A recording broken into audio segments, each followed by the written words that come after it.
कुठं? समोर दिसतो डोंगर. हां हां.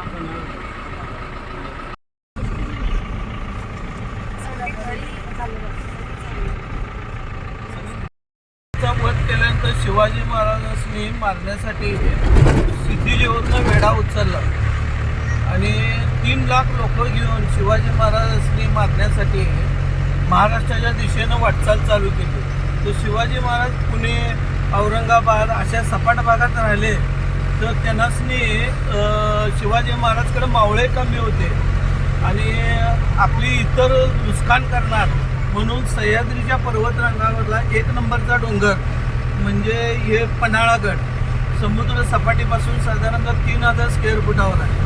जसं महाबळेश्वर, लोणाळा आणि पन्हाळा हे थंड हवेचं ठिकाण म्हणून फेमस आहे, तसं पन्हाळागड त्यातलं उंच हवेचं ठिकाण होईल जिथं घोडे किंवा हत्ती बित्ती घेऊन फेस टू फेस फायटिंग करता येत नव्हती. म्हणून शिवाजी महाराज या गडावर 6 महिने राहायला होते. 6 महिन्यानंतर अमावस्येच्या रात्री शिवाजी महाराज इथून विशाळगडला निघून गेले आणि शिवाजी महाराजचा डुप्लिकेट शिवाकाशीत जिथं तळ केल्यानंतर भेटीसाठी आम्ही हार मांडलेले आहे म्हणून भेटीसाठी इथं खाली आलेला शिवाकाशीत न्हावी समाजाचा होता. त्यानंतर शिवाजी महाराज पाठीमागची राजदिंडी मार्गाने विशाळगडला निघून गेले. तरी पण 5,000-1,500 लोक त्यांचा पाठलाग करत होते. त्यावेळी मध्ये पावनखिंडीत थांबून बाजीप्रभू देशपांडे यांनी लढाई केलेली आणि शिवाजी महाराज गडावर पोचल्यावर 5 तोफांचा आवाज दिल्यावर त्यांनी वाट दिलेली अशी किल्ल्याची स्टोरी आहे. शिवाजी महाराज इथून निघून गेलेले. हे गड जिंकण्यासाठी फार अवघड आहे. वर साधारणतः 1-2-4 लोक असतील आणि खालनं हजारो लोक येणार असतील तर वरनं दगडं टाकलं तर ती लोक मरणार होती. म्हणून ह्या गडावर निवडून शिवाजी महाराज या गडावर राहिलेले. इथून गड चालू होतो. तो शिवाकाशीचा स्टॅच्यू आहे इथं, जिने खिंड लढवली ती. कुठे? हां, पावनखिंड लढवलेली, पिक्चर काढलेली. अच्छा अच्छा. हां हां हां. पावनखिंड किल्ल्यावर पहिला बालेकिल्ला बांधला जायचा होता. हा किल्ला राजाभोजनं बांधलेला, गंगोत्री आणि राजाभोजनं बांधलेला. त्यानंतर यावर मुस्लिम आले आणि मग शिवाजी महाराज आले. साईडला खंदक, त्यात मगरमच्छ साप टाकलेलं आणि आत जाण्यासाठी एकच रस्ता होता. साधारणतः 3 ते 5,000 सैनिक 2-3 वर्ष इथं राहिलं तर त्यांना ते अन्नधान्य कमी पडू नये अशी व्यवस्था होती किल्ल्याची. या किल्ल्यावर 10 फूट खोदलं की पाणी मिळतं. खालून पाणी आणायला लागत नाही. इथं भरपूर विहिरी आहेत. ही किल्ल्या टाईप कंस्ट्रक्शन आहे बघा सगळं. हे साईडला खंदक होतं आणि यात मगरमच्छ साप टाकलेलं. कोणतं पडलं तर मरणार आणि आत जाण्यासाठी एकच रस्ता आणि आत गंगा, जमुना, यमुना अशी 3 नद्याची नावं देऊन धरण बांधलेली. सॉरी, धान्य कोठार बांधलेली. ती मुर्डेकर मावशी हिच्याकडे फेमस जेवण मिळते. पिठलं भाकरी, भरलं वांग, तिचं 1 ताट दोघात खाऊ शकता. खरंच या मावशींकडनं जेवण अप्रतिम होतं. भरलेली वांग तर खरंच आम्हा सगळ्यांना खूप जेवण आवडलं आणि गरम होतं. सगळं जेवण अगदी गरम होतं. छोट्याशा जागेमध्ये इतकं सुंदर होतं. छान पेंटिंग केलेलं आणि स्वच्छ आणि सगळे प्रेमळ होते.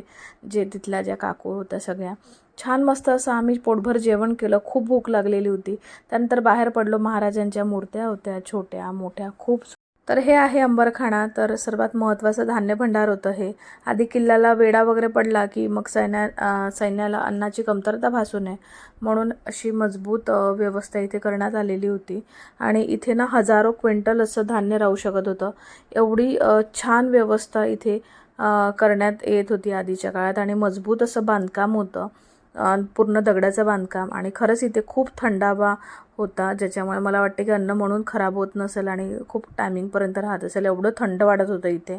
आणि आता ना इथे कबूतर होते जे छान खाली आलेले होते आणि माहेराला ते बघून खूप आनंद होत होता. खरंच खूप खूप शांतता होती इथे.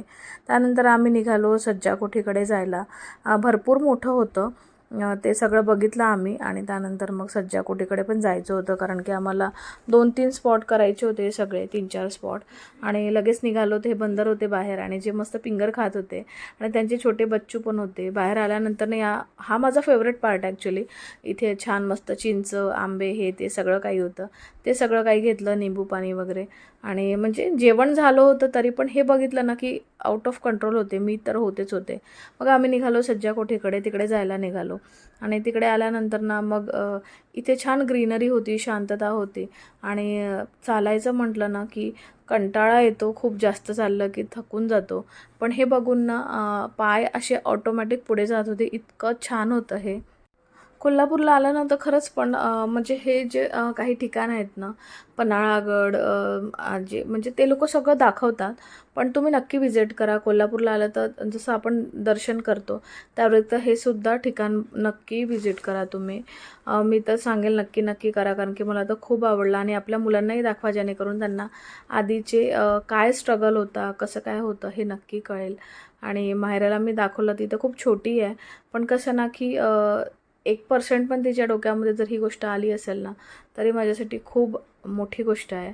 आणि मी तर ट्राय करतेच की तिला जेवढं नवीन गोष्टी आणि ऐतिहासिक गोष्टी दाखवण्याचा प्रयत्न करते. आता सध्या लहान असल्यामुळे जमत नाही जास्ती, पण बघू आपण, जेवढं छान जमेल मला. त्यानंतर हे सगळं बघून ना इतकं म्हणजे असं फील होत होतं ना की म्हणजे कसे काय करायचे, किती डोकं असायचं आधी, म्हणजे किती बुद्धी असायची. आताच्या म्हणजे लोकांपेक्षा आधीची लोकं खरंच खूप खूप बुद्धिमान होती. आणि किती स्ट्रगल, किती त्रास, किती ते भारी भारी कपडे आणि किती ती मेहनत होती, जी आता आपण 1% पण करत नाही. आपण फक्त बघतो आणि चालतो आणि तिथे पोचतो. आपल्याला हीच खूप मोठी गोष्ट वाटते. पण ज्यांनी हे सगळं केलेलं आहे आधी, जे होऊन चुकलेलं आहे, ते खरंच पण ते हॅट्स ऑफ आहे. म्हणजे आपण शब्दात पण मांडता येत नाही असं. तर हा खूप सुंदर असा पन्हाळागड होता जो आम्ही बघितला. आणि हे बघून हे एकच वाक्य लक्षात आलं की परत एकदा परत यायचं इथे आणि बघायचं. इतकी शांतता, इतकं निसर्गरम्य पूर्ण वातावरण, त्या म्हणजे इतक्या हाईटवरून खाली बघणं म्हटलं तर खूप सुख मिळत होतं. आणि हे सगळं बघितल्यावर ना आम्हाला अजून 1-2 स्पॉट होते, ते कवर करायचे होते. आणि सगळं थंड होतं इकडे, जास्त ऊन नव्हती. आणि आम्ही म्हणजे थंडीमध्येच गेलो, त्यामुळे छान होतं. पण असं म्हणतात की इकडे ना पावसाळ्यामध्ये आल्यानंतर खूप मज्जा असते हे सगळं बघण्याची. आणि खरोखर असेलच, हे बघून लक्षातच येत होतं. पण पावसाळ्यात तर माहिती नाही आता कधी होते, पण आता बघून आम्हाला खूप आनंद आलेला होता.